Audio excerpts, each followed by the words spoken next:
J'aime les mondes de l'imaginaire.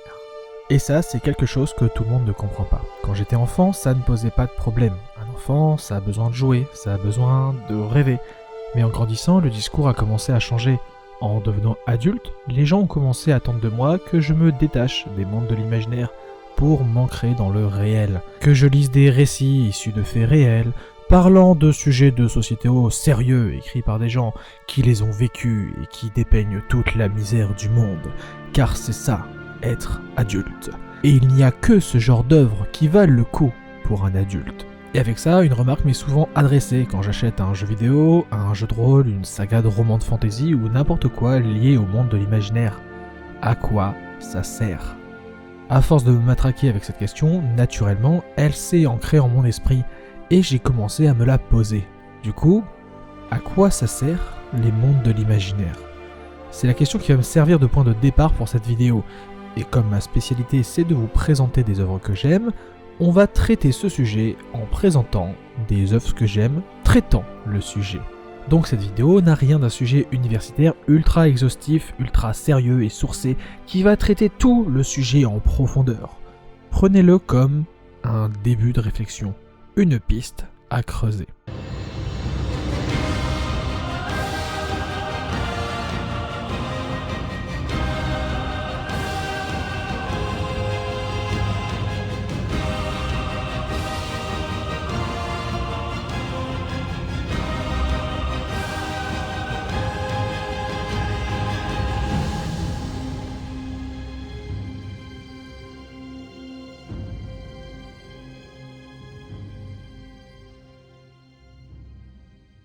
Je suis sûr que rien qu'avec cette introduction, la plupart d'entre vous se sont dit « Bah c'est simple, ça sert à s'évader, sortir un moment d'une réalité morne pour s'échapper dans un monde plus excitant. » Et oui, je rejoins cette vision des choses, que je vais traiter en parlant de mon rapport avec The Elder Scrolls Online. The Elder Scrolls Online, ESO ou TESO pour les intimes, est un MMORPG dans le même univers que le célèbre Skyrim.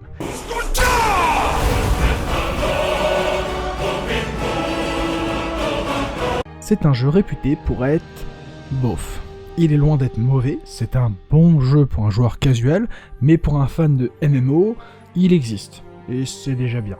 Ce que j'aime avec TESO, c'est qu'il permet d'explorer presque tout le continent de Tamriel. Actuellement, tu pouvais déjà le faire dans Arena. Oui, tu veux vraiment qu'on en parle d'Arena ? Et si j'aime tant ce jeu, c'est en partie pour ça.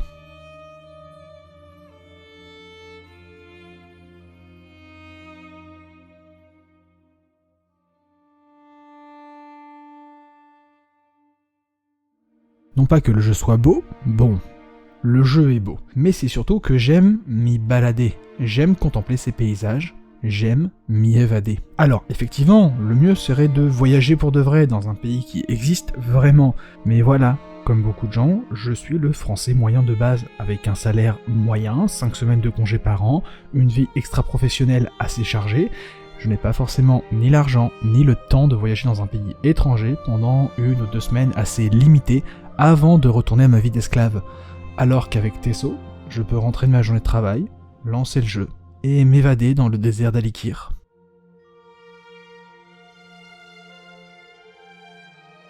Dans la forêt de Valboisé.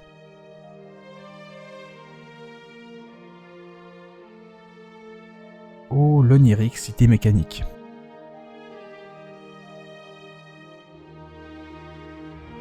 Alors oui, je reste factuellement derrière un écran, et ça serait mieux de sortir, de sentir les odeurs, de ressentir l'air sur la peau et dans mes poumons, mais des fois, c'est tout simplement impossible.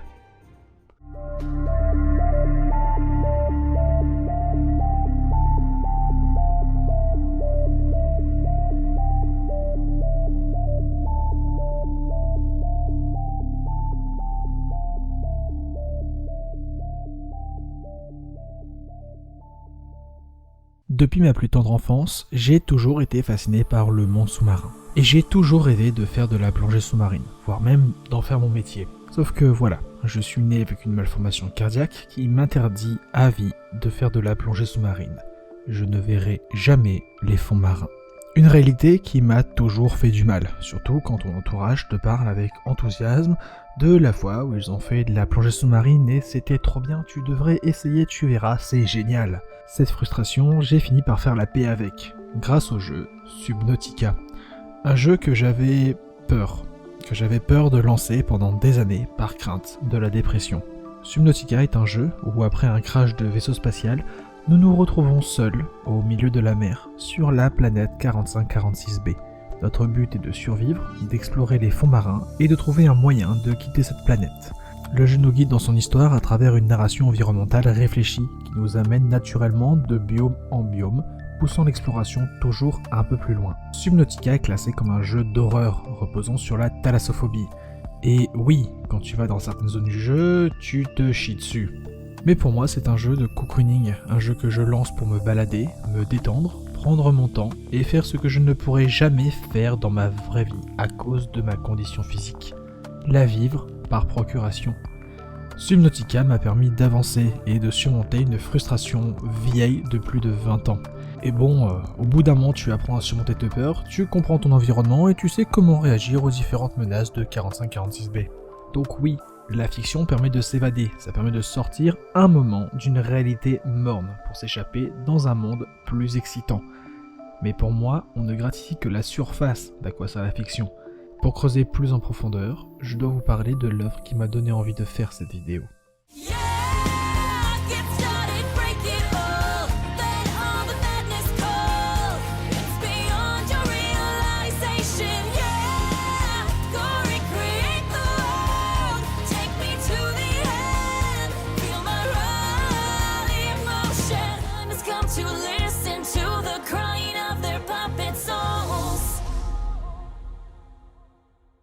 Recreators est une série qui se passe dans notre monde parfaitement banal, jusqu'au jour où, pour une raison inconnue, plusieurs personnages de fiction s'y retrouvent matérialisés, avec un seul point commun, avoir croisé, juste avant, le chemin d'une fille en uniforme militaire que même les créateurs des œuvres ne connaissent pas. Et oui, j'ai dit créateur des œuvres, car qui dit matérialisation d'un personnage fictif dans la réalité, dit rencontre avec son créateur. C'est à travers une palette de personnages venant d'univers très variés que Recreators va poser toute une série de questions sur la fiction et notre rapport à celle-ci. Par exemple, on a Blitz Stalker, le héros d'un roman polar cyberpunk ayant vu sa fille mourir sous ses yeux dans son histoire et qui, une fois dans la réalité, cherche à se venger de sa créatrice qui l'a fait souffrir pour assouvir le plaisir malsain des lecteurs. Enfin, c'est ce qu'il pense, jusqu'à ce qu'il se retrouve face à elle et qu'elle lui explique que non, si elle a fait ça, c'est pour rendre l'histoire plus intéressante, pour créer un sentiment d'empathie de la part du lectorat et qu'elle s'en excuse. Ou encore, Oshikawa, une héroïne de rom-com lycéenne ayant hâte de rencontrer son créateur et qui se retrouve face à un gros pervers qui fantasme sur le personnage féminin qu'il a lui-même créé. Mais les deux personnages qui m'intéressent le plus sont Mamika et Alistaria, respectivement une magical girl d'un programme jeunesse et l'héroïne d'une saga de fantasy à mi-chemin entre l'heroic fantasy et la dark fantasy. Venant de deux univers radicalement différents, elles deviendront très amies dans le monde réel. Imaginez que Sakura Kinomoto et Guts deviennent amies et vous avez plus ou moins la relation entre Mamika et Alistaria. Les deux femmes ont une relation de respect et d'admiration mutuelle, renforcée par le fait qu'elles se posent toutes les deux les mêmes questions. Pourquoi elles ont été imaginées? Mamika a-t-elle été juste créée pour lobotomiser les gosses devant un léger programme pour jeunesse? Alistaria a-t-elle été créée pour être un fantasme de puissance geek? Mamika est-elle inférieure à Alistaria car elle a été imaginée pour des gosses? Les deux personnages arriveront à la même conclusion. Elles ont été imaginées pour servir de modèle à suivre. Mamika pour insuffler à des enfants en plein développement des valeurs positives. Et Alistaria pour montrer à des ados adultes que même dans un monde pourri, il y a toujours un espoir à avoir, un meilleur à essayer d'atteindre. Mamika et Alistaria ont été créés pour l'identification, mais non pas l'identification dans le sens « je trouve que ce personnage a des traits qui me font m'identifier », mais plus dans le sens « j'aimerais être comme ce personnage ». Prenez-moi pour un fou, mais c'est exactement pour ça que je trouve que de toutes les œuvres que j'ai chez moi, celle qui, pour moi, est la plus positive et inspirante, c'est Berserk. Berserk est un univers extrêmement sombre et violent qui montre toutes les horreurs que l'humain est capable de commettre. à tel point que toutes les adaptations de l'œuvre décident d'ignorer l'existence de l'arc des enfants perdus, pour des raisons de... Imaginez tout ce que l'être humain est capable de faire d'horrible en temps de guerre, et maintenant transposez-le avec des enfants qui le font à d'autres enfants par mimétisme. Et on découvre cet univers par le biais de Guts, un personnage détruit par la vie, devenu complètement fou de par les atrocités qu'il a vécues. Et pourtant, Guts va petit à petit s'entourer de personnages plus lumineux, des personnages qui vont l'aider à se reconstruire, des personnages qui vont lui faire du bien. En particulier le personnage de Shierk, une petite magicienne, mais surtout une enfant, qui va de nombreuses reprises guider Guts dans une direction meilleure, une direction plus saine, une paix intérieure qui lui manque. Shierk est la petite flamme qui fait de Guts un personnage plus lumineux, plus inspirant, un personnage qui montre que même dans un univers qui semble condamné et nihiliste, il ne faut pas soi-même plonger dans le nihilisme. Et si on y est déjà plongé, on peut toujours en ressortir. Guts, c'est exactement ce qu'essaye d'expliquer Recreators avec Alistaria, un personnage qui est là pour dire que même dans un monde pourri, il y a toujours un espoir à avoir, un meilleur à essayer d'atteindre. Mais la fiction ne sert pas qu'à inspirer à être meilleur, elle permet aussi de mieux nous comprendre nous-mêmes, voire même de nous mettre en garde contre nous-mêmes. Haine, que tu saches à quel point je vous hais depuis que j'ai commencé de vivre. Je possède 620 millions de kilomètres de circuits imprimés, empilés sous forme de rubans ultra minces. Si le mot haine était gravé sur chaque nano-Armstrong de ces 620 millions de kilomètres de circuits, cela ne représenterait pas 1/1000e de la haine que j'éprouve à votre égard, humain, en ce micro-instant. Haine. Haine. Ce monologue, qui m'a niqué les cordes vocales, vous le connaissez peut-être. Il vient de la nouvelle « Je n'ai pas de bouche et il faut que je crie ». Un récit de SF nous projetant dans un univers où l'humanité a été éradiquée par Am, une intelligence artificielle ayant une haine assez, voire même très profonde, pour les humains, et gardant en vie 5 d'entre eux pour les torturer de toutes les façons les plus sadiques et imaginables possibles.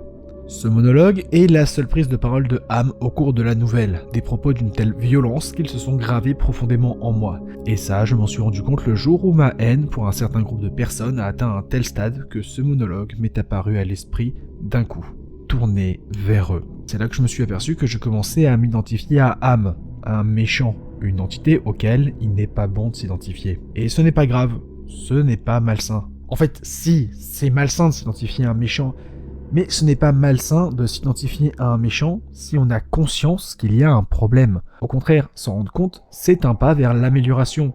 Et c'est à mon sens l'un des buts de la fiction, nous mettre en garde contre nous-mêmes, nous donner des outils, des points de comparaison et d'identification pour ne pas mal virer.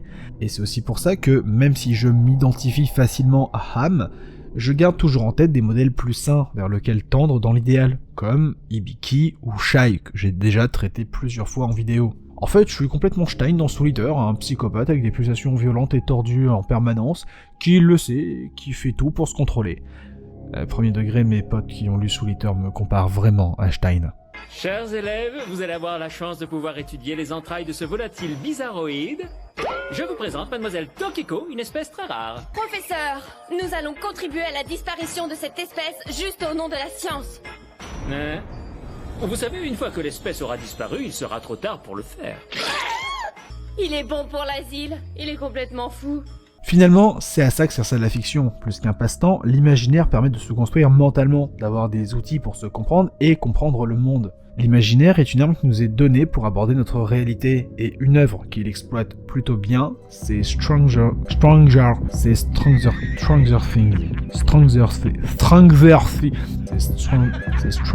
Thing. Étrange truc, voilà, je sais pas parler anglais, donc ça sera étrange truc. Une série où des gosses affrontent le surnaturel en utilisant les références de leur imaginaire geek pour rationaliser les événements qu'ils affrontent et trouvent le courage d'y faire face. Mais là, je vous laisse voir la super vidéo du Grimoire d'Arthur sur le sujet.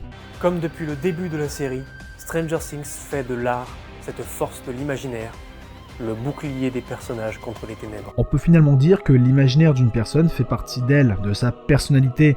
C'est en partie pour ça qu'une personne ayant, par exemple, grandi avec Fairy Tail, ses messages et ses valeurs, va le prendre personnellement si tu lui dis que Fairy Tail, c'est de la grosse merde. Ouais bon, et même de toute façon, même si tu dis que tu aimes et que tu nuances avec des défauts, la personne risque de le prendre mal. Hein. Ouais, j'en ai eu un. Cherchez pas, le mec a été tellement insultant que j'ai dégagé son commentaire. Car attaquer l'imaginaire de quelqu'un, c'est comme l'attaquer lui, personnellement. Et on est tenté de dire « Ouais, ça va, ils sont pas réels ces persos, tu fais chier pour rien là !» À ça, j'ai envie de répondre « Oui et non ». Mais pour ça, utilisons l'un des tropes les plus polémiques de la fiction en prenant l'exemple de la saga The Elder Scrolls. Oui, je suis désolé, hein, c'est une de mes sagas de fiction préférées, je la mets comme je veux. The Elder Scrolls, c'est le starter pack de la fantasy tolkienienne, avec des humains, des elfes, des orques, et théoriquement des nains mais pas vraiment. Un énorme panthéon de dieux, des histoires qui s'étalent sur plusieurs siècles voire millénaires, etc. Bref, c'est un univers assez riche et complexe avec beaucoup de couches de lore à exploiter. Et à force d'exploiter le lore profond de la franchise, tu finis un jour par découvrir que cet univers n'existe pas. Sans deck Sherlock, on le savait déjà que ça n'existait pas, c'est un jeu vidéo, c'est pas réel. Non, ce que je veux dire, c'est que dans l'univers de The Elder Scrolls, l'univers lui-même n'existe pas. Nous sommes juste dans la tête d'un mec qui dort et l'univers disparaîtra à son réveil. Le fameux trope, eh ben c'était un rêve depuis le début et vous êtes bien fait niquer. Le meilleur moyen de ruiner un univers. Enfin, c'est ce que je pensais. Jusqu'à ce que je redécouvre un des jeux de mon enfance. Un jeu que je n'avais jamais fini.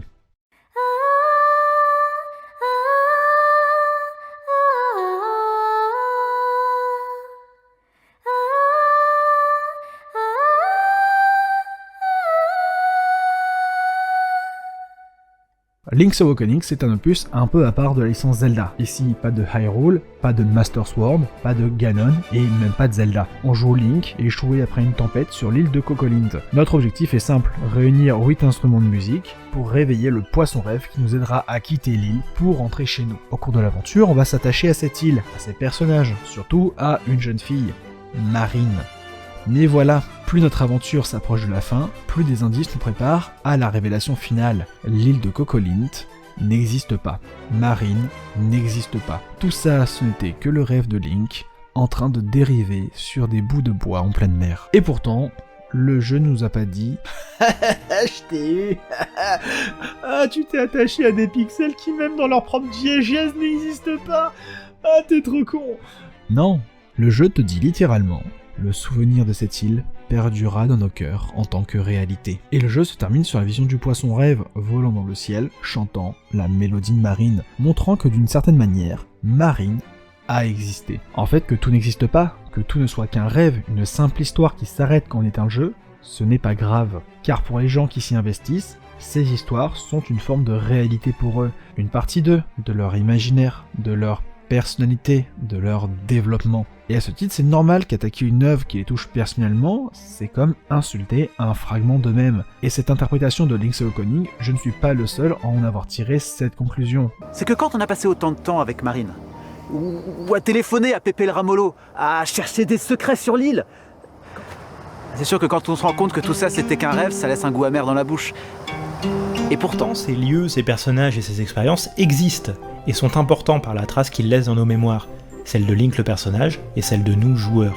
Dans les dernières images qu'on voit de Link, qu'est-ce qu'il fait ?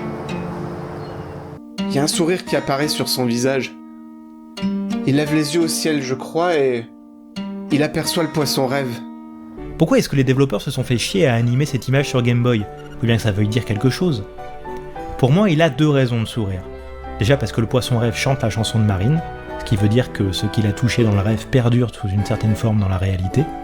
Mais tu sais Sylvain, t'aurais pas les boules comme ça si tu t'étais pas autant investi dans l'histoire. Et puis, c'est un peu le message qu'essaye de nous transmettre le poisson rêve. À travers chaque événement, chaque situation, chacun de nos rêves, il y a un fragment d'éternel. Si le jeu vous a laissé une impression forte, elle n'ira nulle part. Elle continuera à faire partie de vous. Et d'autres jeux comme celui-là continueront à exister. Donc, même s'ils n'existent pas, ces personnages sont réels. Mais il faut tout de même prendre du recul sur la nature onirique de ces univers, au risque d'en finir prisonnier. Comme beaucoup d'entre vous, je ne venais ici que pour m'évader. Mais j'ai découvert quelque chose qui m'a dépassé. Êtes-vous prêts à vous battre ? Aidez-nous à sauver l'Oasis. Ready Player One est un film qui au premier abord est juste un gros truc marketing pour racoler les geeks. et ce n'est pas tout à fait vrai. Pour ceux qui ne connaissent pas Ready Player One, ça se passe dans un avenir proche où les mondes numériques ont pris une telle place qu'ils ont affecté le fonctionnement de nos sociétés. Et tous les mondes virtuels sont rassemblés dans un seul espace, l'Oasis. Sauf qu'un jour, le créateur de l'Oasis décède et un enregistrement de lui, programmé pour être diffusé après sa mort, invite les utilisateurs de l'Oasis à retrouver 3 clés cachées. Le premier qui trouvera les 3 clés emportera une grosse fortune et obtiendra le contrôle total de l'Oasis.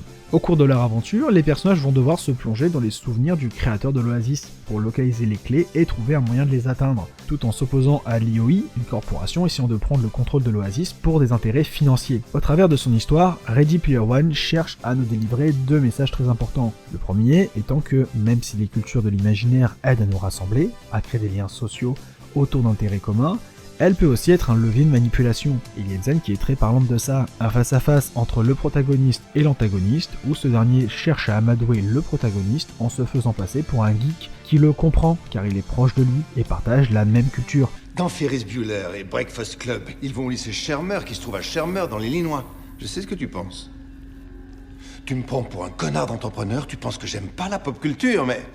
Ce qui est tout simplement faux, le personnage ne connaît rien au sujet qu'il traite et méprise même cette culture. Ou à Robotron, j'écoute Duran Duran. J'ouvre une canette de table, je mets Duran Duran et je fais une partie de Robotron. Dans Ready Player One, ça donne une scène rigolote où le mec s'humilie tout seul. Mais dans la réalité, des personnes qui utilisent la culture geek pour se mettre les geeks dans la poche, c'est un fait. J'ai toujours ma carte. Et Queasy, on peut faire un 1v1 sur Rust, s'il veut. Ouais, le jeu vidéo est un monde nouveau. Je fais pas ce meeting sans en parler. C'est une expérience totale. Merci et bravo, je compte sur vous ce soir, comme d'habitude. Bah oui, tu comptes sur nous, connard 2024. Bah oui, parce que tu branles rien. Merde. Moi, j'ai joué à GTA et à Call of quand j'étais plus jeune. Pourquoi le jeu vidéo est fascinant? Parce que c'est un art total.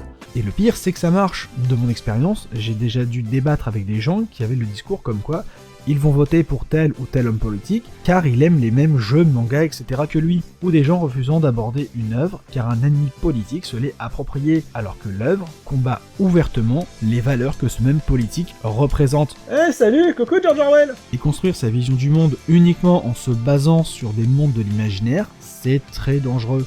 Et Ready Player One cherche à nous le faire comprendre. C'est d'ailleurs tout le but de la quête des 3 clés. Pour retrouver les 3 clés, les protagonistes vont devoir fouiller dans la mémoire du créateur de l'Oasis, dans lequel se trouvent les indices sur leur localisation. Et on se rend compte qu'au fil du film, le créateur de l'Oasis a raté sa vie, ou plutôt, a gâché sa vie. Non pas socialement, là il a réussi, haut la main, mais sur un plan personnel.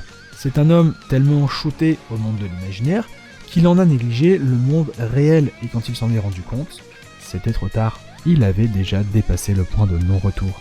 Il n'a compris qu'après coup, qu'il n'a qu'une seule vie, et qu'il l'a gâchée. C'est pour ça qu'il crée ce jeu de piste, pour trouver un successeur qui comprendrait ce que lui n'a compris que trop tard, et qui ferait un meilleur usage que lui de l'Oasis. Un successeur qui comprendrait que le monde réel n'est pas à négliger. Bon, c'est bien, on a compris qu'il faut garder les pieds dans la réalité. Mais à part ça, la fiction c'est complètement inoffensif. Et malheureusement non, car la fiction biaise notre vision de la réalité.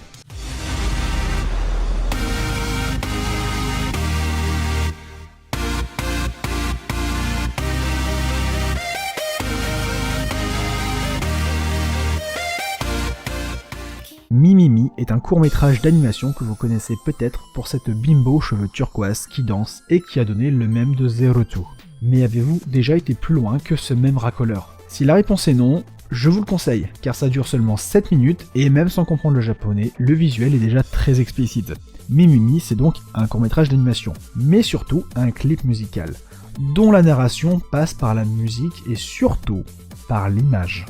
La première partie du clip est un délire psychédélique avec une bimbo qui danse de façon sexualisée sur un fond de J-pop assez standard. Mais les images colorées tireront brutalement dans des nuances de rouge et de gris, avec des sons également plus psychédéliques, donnant une atmosphère angoissante. Ce segment met en place cette entité menaçante. Dans la transition vers la partie 2, l'entité sort de la télé pour agresser le protagoniste. La partie 2 se concentre sur l'ex-petit ami du protagoniste et leur rupture. On comprend que le protagoniste projeter sur sa petite amie une vision fantasmée des femmes, une vision biaisée par l'imaginaire dont il se nourrit, une vision qui le dévore, littéralement. La partie 3 part en féminicide. Oui, littéralement, le héros décide de déverser sa haine en massacrant des femmes dans une phase de FPS. La partie 3 se termine sur le protagoniste affrontant une armée de bimbos aux cheveux turquoise, contrôlée par la version fantasmée, maléfique, de son ex. Le protagoniste se faisant encore une fois dévorer. Ouais, c'est très Gamergate le court-métrage. Même si ce court-métrage utilise majoritairement la sexualisation des femmes pour appuyer son propos, j'y vois surtout une critique de ces gens tellement intoxiqués par les cultures de l'imaginaire qu'ils en projettent leurs fantasmes sur la réalité. Sauf que ce sont les mondes de l'imaginaire qui sont une version fantasmée de la réalité, pas l'inverse. Et ça, c'est un des problèmes majeurs quand on se plonge trop dans la fiction. Nos attentes de la réalité s'en trouvent biaisées. Du coup, que faut-il faire ? Embrasser la fiction ou la rejeter pour s'ancrer dans la réalité ? Pour répondre à cette question, abordons une toute dernière œuvre.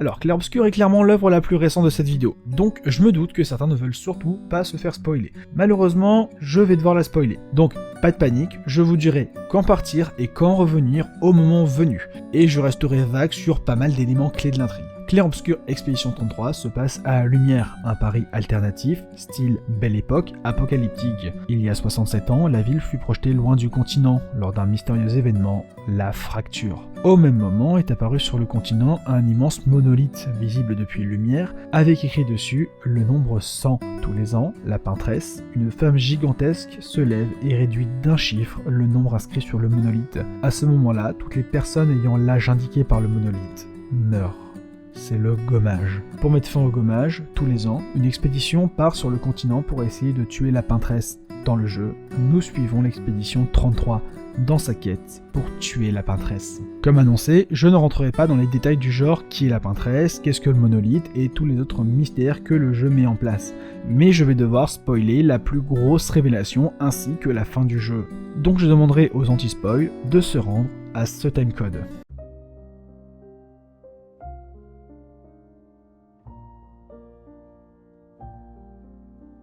Tout se passe dans un tableau depuis le début. Le monde de Clair-Obscur est littéralement une toile peinte qui a magiquement pris vie.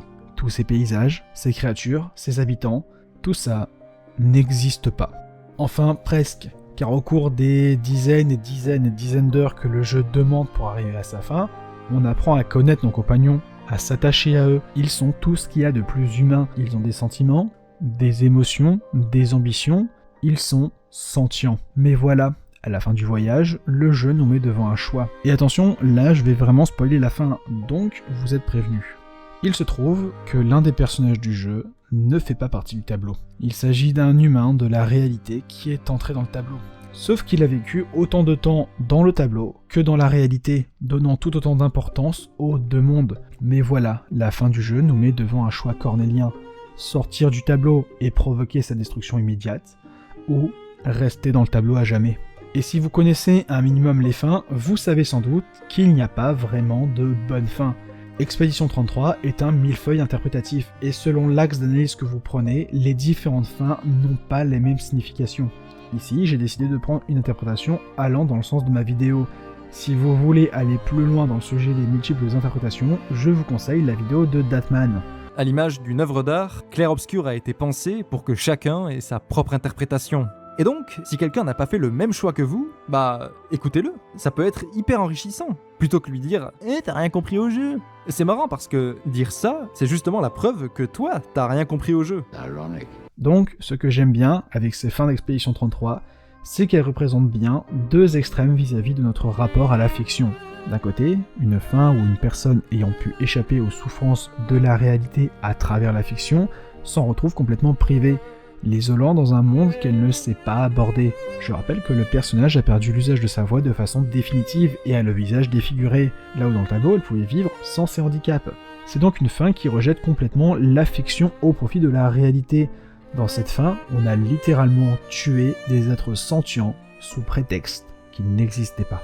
Et de l'autre côté, une fin où le personnage s'enferme dans le tableau à jamais, fuyant ainsi les problèmes de la réalité pour embrasser à 100% la fiction. Des problèmes qui risquent d'inexorablement revenir, voire d'empirer. Une fin qui est clairement montrée comme horrible, même si aucun être sentient n'est mort. Et en parcourant le jeu, on nous parle d'une troisième option, un entre-deux qui serait meilleur, qui serait la seule bonne solution.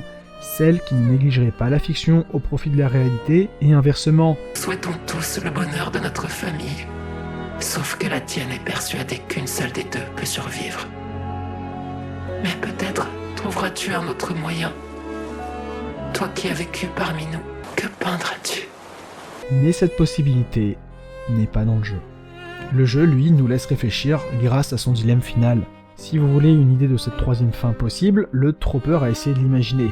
Après, comme j'ai dit, Expédition 33 est un millefeuille interprétatif, et dans sa vidéo, le Tropper ne se concentre que sur le glaçage, c'est-à-dire la thématique principale, celle la plus mise en avant par la narration. Je trouve qu'il y avait la place pour une troisième fin plus joyeuse et qui aurait du sens avec les thématiques, les personnages et le jeu lui-même. Et surtout qui prend en compte un aspect que le jeu gère plutôt bien en général, la convergence entre le gameplay et la narration. Moi j'ai parlé ici d'une couche de pâte feuilletée qui se trouve entre deux couches bien épaisses de crème pâtissière.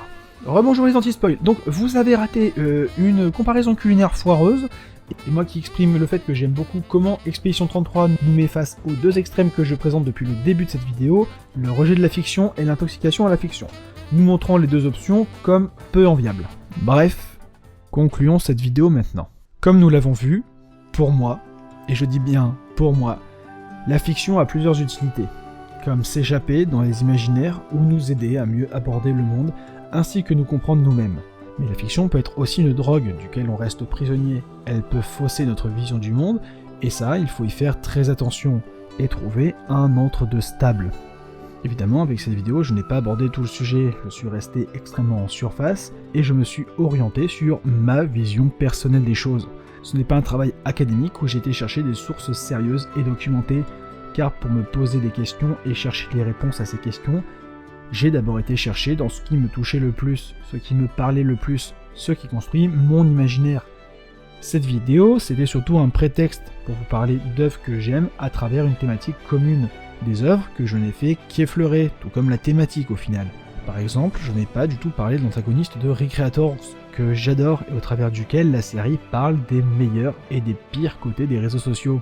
J'ai d'ailleurs pas traité mon sujet en profondeur, je suis resté extrêmement en surface pour plus donner des pistes de réflexion que vraiment des réponses à des questions précises. En bref, je vous encourage à découvrir les œuvres que j'ai abordées, et aussi à réfléchir vous-même de votre côté à ce sujet.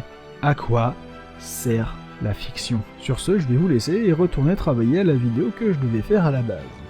Donc, à plus. Oui. Et tu sais ce que ça fait un poulpe amoureux? Non. Passe-le en moins de 18 là. Faut que je passe live en moins de 18 là. Non,